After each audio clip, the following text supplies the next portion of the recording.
আসসালামু আলাইকুম এভরিওয়ান, আমি জনি আছি আপনাদের সাথে আরেকটি নতুন ভিডিওতে। আশা করি আপনারা সবাই অনেক অনেক ভালো আছেন। তো আজকে আমি যাচ্ছি হলো ঈদের ছুটিতে আমার গ্রামের বাড়িতে, সাথে আছে আমার মহারাজ। তো আমি আমার মহারাজের রেটিংটা একটু দেখে নিচ্ছিলাম। এখন বাজে হলো সময় 2টা 22 মিনিট। আমি রওনা হচ্ছি ঢাকা বনানী থেকে, যাব হলো নওগাঁর উদ্দেশ্যে।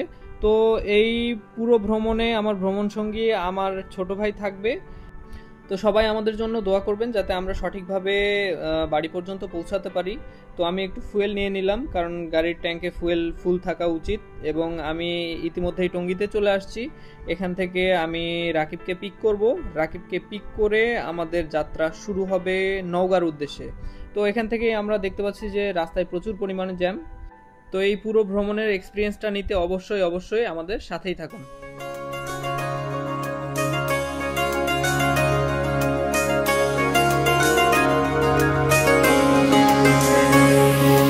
স্বপ্ন টানে দিলাম পাড়ি, অচিন পথে আপন ছাড়ি।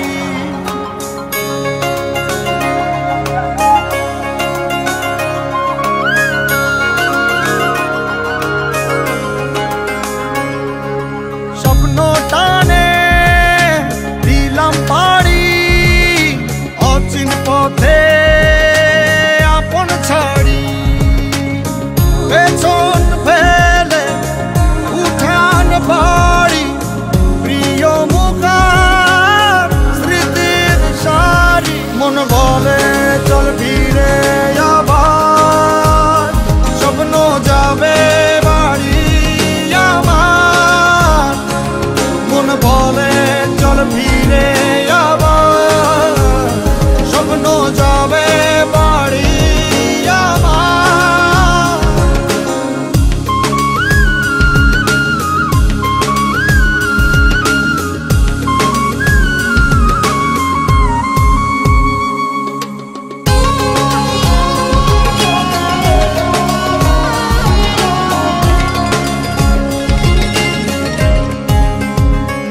আসছে সেদিন বছর ঘুরে, দিচ্ছে রে ডাক আপন সুরে।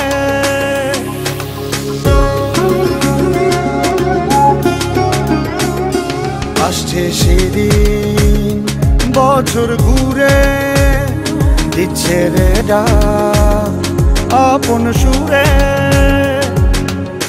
যাচ্ছি আমার স্বপ্ন পুরে,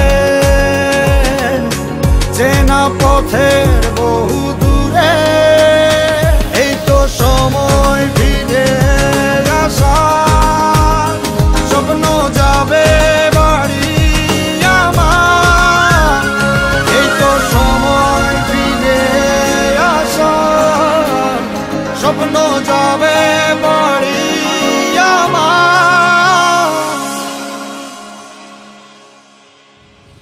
অবশেষে আমরা যমুনা সেতু পর্যন্ত আসতে পারছি। তো যমুনা সেতু আসার পরে আমরা এখানে, যমুনা সেতুর ঠিক না, যমুনা সেতুর আগে এখানে আমরা দাঁড়াইছি টোলের আগে।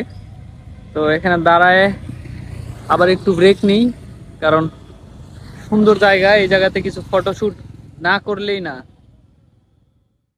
অ্যান্ড ফাইনালি টোল দেওয়া শেষ করে আমরা উঠে পড়েছি যমুনা সেতুর উপরে। তো যমুনা সেতুর উপরে আসলে রাতের ভিউটা অনেক অনেক জোস হয়। তো আপনারা এই ভিউটার মজা নিন, আর আমি মজায় মজায় রাইড করি। এই তো সময় ফিরে আসার, স্বপ্ন যাবে বাড়ি আমার। এই তো সময় ফিরে আসার, স্বপ্ন যাবে বাড়ি আমার। তো এই মুহূর্তে আমরা অবস্থান করতেছি শেরপুর, বগুড়া শেরপুরে। যমুনা সেতু পার হয়ে আসার অনেকক্ষণ আর ভিডিও করা হয়নি। তো শেরপুরে এসে আমরা ফুড ভিলেজে দাঁড়াইছি, এখানে কিছু খাওয়া দাওয়ার জন্য।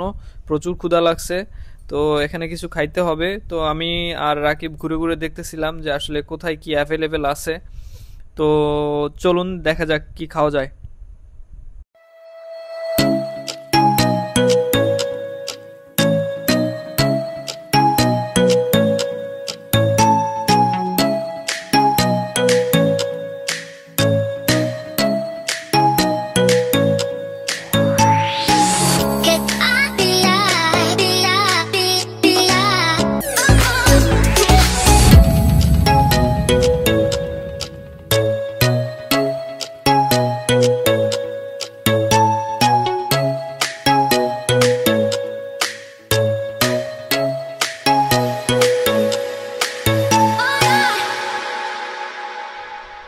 ভারী খাবার কিছু না পাওয়ায় আমরা হালকা নাস্তা করেই আবার রওনা দিয়ে দিলাম বাড়ির উদ্দেশ্যে। আর বেশি একটা ভিডিও হয়তোবা আমরা রাস্তার করতে পারবো না, কারণ ফোনে চার্জ কম। আর রাতের বেলা রাইড করতেছি, অবশ্যই কমিউনিকেশনের জন্য কিছু চার্জ বাঁচায় রাখতে হবে। তো টাটা। Good morning guys. তো আজকে আরেকটা দিন। তো কালকে রাতে আমরা অনেক রাতে এসে বাসায় পৌঁছাইছি, এই জন্য আর ভিডিও করা হয় নাই। তো কালকে প্রায় আমরা 12টা নাগাদ, অলমোস্ট 12টার দিকে এসে পৌঁছাইছি। তো অনেক দেরি হয়ে গেছে, আর রাতের বেলা ফোনে চার্জও কম ছিল। রাস্তায় যদি কোনো প্রয়োজন পড়ে ফোনে কাউকে কল করতে পারবো না, এই জন্য আর কাউকে মানে প্রয়োজনের ক্ষেত্রে এই জন্য আর ভিডিও করা হয় নাই। তো আজকে আবার ভিডিওটা শেষ করব এখানেই। তো যেটা বলার ছিল সেটা হচ্ছে যে রাস্তায় দেখলাম প্রচুর পরিমাণে অ্যাক্সিডেন্ট হচ্ছে, প্রচুর হতাহতের ঘটনাও ঘটছে। তো আলহামদুলিল্লাহ আমরা সেফলি চলে আসছি, আমাদের তেমন কোনো সমস্যা হয় নাই। জাস্ট আমরা অনেক সময় লাগছে, রাত হয়ে গেছিল।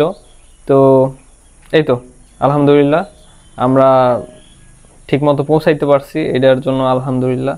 তো সবাই সুস্থ থাকবেন, ভালো থাকবেন, সেফ জার্নি, সবাই খুবই নিরাপদে জার্নি করবেন। এবং যারা আবার ঢাকায় ফিরতেছেন তারা অবশ্যই অবশ্যই যেন খুবই সতর্কভাবে ঢাকায় ফিরেন, কারণ বৃষ্টির সময়, বর্ষার সময় এখন হতাহতের ঘটনা কিন্তু খুবই বেশি ঘটবে।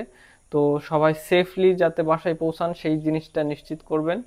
আর বাকিটা আল্লাহ ভরসা। আসসালামু আলাইকুম, টাটা।